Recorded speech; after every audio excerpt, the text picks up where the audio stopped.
waa tahay dhegaystayaal markana kusoo dhowaada barnaamijka dhaqanka iyo hidaha oo aad xilidan kala maqashaan axmed faarax cali idaaja ayaa inala socodsiinaya.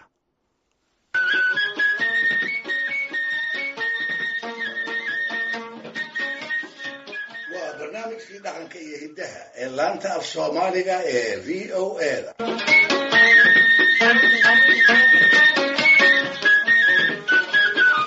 dhegaystayaal qaar aan barnaamijyo hore ku soo xusay iyo kuwo aan kas isaga dhaafayba ma yarayn dhirta soomaalidii hore ay isku daweyn jirtay.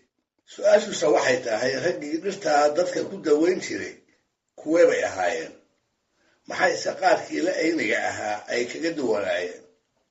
jawaabtu waxay tahay wax kula tacaalidda dhirta looma wada sinayn. waxaa qaban jiray oo keliya niman la tijaabiyey oo aqoontooda loo ogaa loogana dambeeyey. sida maanta takhaatiirta iyo isbitaallada loola tiigsado ayay qofkii bukoodaba raggaa midkood ula tiigsan jireen.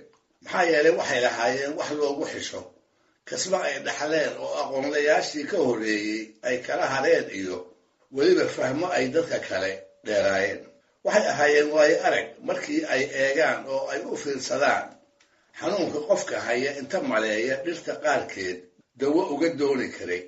dabadeedna dhaymo iyo dhunjinba waxay bukaanka siin jireen dhir ay soo farsameeyeen oo wixii lagu dari lahaa ay ku soo dareen, wixii laga reebi lahaana ay ka reebeen.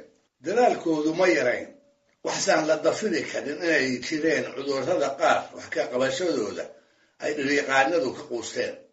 abwaankii afka iyo dhaqanka soomaalida maxamed xaaji xuseen sheeke xariir ayaa allaha u naxariistay wuxuu sheegi jiray 3 cudur oo markii ay ku dhacaan ay dawayntooda soomaalidu u maara waayi jirtay. 1 waa oof-wareenka oo jeeni-wareen iyo qaarjeexba lagu magacaabo. 2 waa qaaxada oo feero iyo urugba loo yaqaan. 3na waa duumada oo qaninyada kaneecada ay ka qaadi jireen. qaaxada ayaa ugu darayd oo isaga oo weli nool reerkiisana dhaqanaya ayaa ninka lagu sheegaa dardaarmi jiray.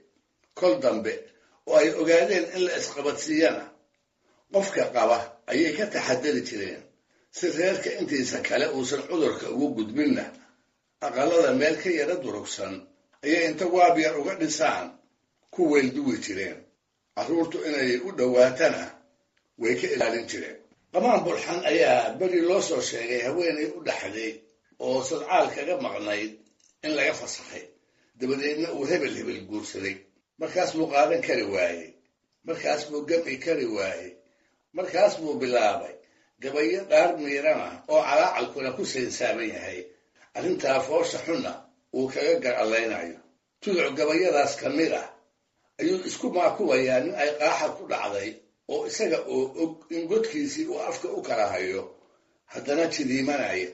markaas buu nin haybe la odhan jiray oo ay xigaal ahaayeen isaga oo ku halqabsanaya wuxuu yidhi, nimay qaaxa feera u gashay oo malaxi gaashaysay, gixiduu yaraa mayra qaangocasho daynayne wad guddoonsay, saadkana ninkaa guraya weeyaane aniguna gaddii baan ahay ee guriga haygey.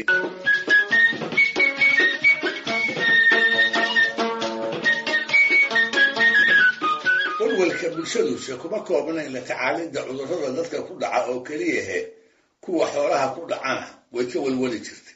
taasina layaab ma laha, maxaa yeelay sidaynu ognahay soomaalidu magaalooyinka uma badnayn, ganacsiga dibadduna aad buu ugu yaraa. geela, looda, ariga iyo fardaha ayaa sida tiirdhexaad u ahaa dhaqaalihii ay noloshoodu ku tiirsanayd. runtiina 3 jeer oo 3duba ay xoola-la'aanta daaran yihiin ayay reer miyigu aad u silci jireen. marka ay abaar dheeri ku habsato oo xilliyo isxiga ay samadu seemanaato, marka la dhaco oo col ku soo duulay uu xeryaha u madoobeeyo, iyo meysiyada ay dhaqdaan markuu cudurta fantaafo ee uu kala dhantaalo. mararkaasoo kale ayay inta caydh fara madow isku waraystaan waxay bannaysan jireen gurashada midhaha iyo dawarsiga oo labadaba waayihii hore ay soomaalidu ka hawoon jirtay. colka iyo abaartase inay ka ducaystaan mooyee waxba kama ay qaban karin. markaas bay u tafaxayteen mar haddaan cid u baqani jirin inay isku tashadaanoo intii karaankooda ay waxadooda cudurrada ka badbaadsadaan. dabadeedna waxay si joogta ah ugu dadaali jireen cudurrada xoolaha ku dhacana in dhirta iyo sirta ku duugan ay dawo uga helaan. sidaa darteed bay dhiryaqaanadii Soomaalidu kolkol waxay isku hawli jireen inay bal ogaadaan cudur hebel marka horeba sababta keenta. taasina waxay xusuusinaysaa sheeko la yaab leh oo aan ku arkay buug uu qoray Allah u naxariistay afyaqaankii weynaa Dr. Yaasiin Cismaan.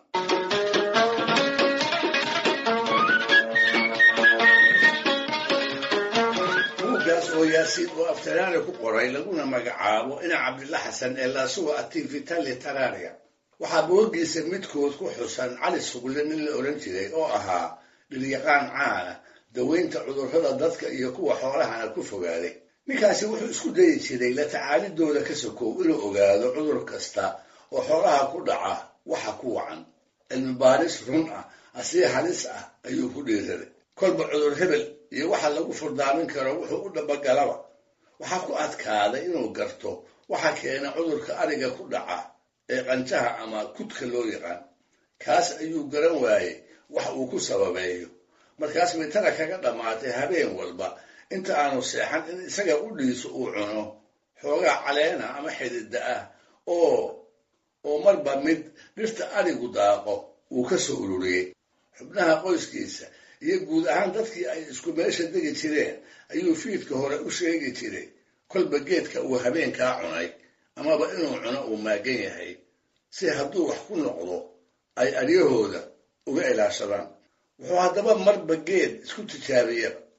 aroortii dambe ayaa la isugu warramay in xalay habeen barkii uu Cali Sugulle naf baxay. awrka halkaas ku xiranna uu yahay axankiisii oo goordhow la cuni doono. oo rag allow geedkii ugu dambeeyey ee uu cunay kumu ahaa ayaa la ishaybiyey.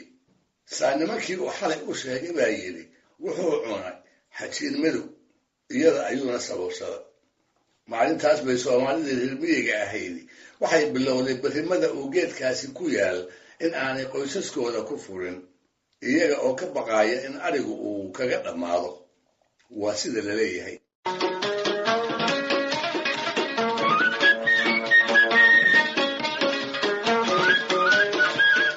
Soomaalidu dhirtii ay isku daweyn jirtay oo keliya ma ay aqoone midda sunta ah ee geyigooda ka baxdana aqoon bay u lahaayeen. gabyaagii weynaa ee SYL Cali Xuseen Xirsi ayaa wuxuu ka sheekayn jiray nin Soomaaliyeed oo isna jeer u tafaxaytay cilmi baaris uu ku ogaanayo caleemaha iyo dhacaamada geedaha ee haddii la isku dardaro sunta noqon kara. ugu dambaystii wuxuu ninkaasi soo saaray waxa aynu mariidka u naqaan oo ah waabaayo falaaraha iyo warmaha lagu dhoobo. waabaayo dadka iyo dugaagaba la isaga dhicin karo haddii la doonana lagu weerari karo. ha yeeshee markuu soo bandhigay wixii cilmi baaristii uga soo baxay laguma hambaliyeyne waa lagu caayay. waxay ahayd in loogu bogo lamase yeeline waxaa abaal looga dhigay in lagu yidhaahdo waryaa reer hebel baa tahay reer hebelna garaad ma laha oo wax nooma sheegi karaane darooriga nagala tag.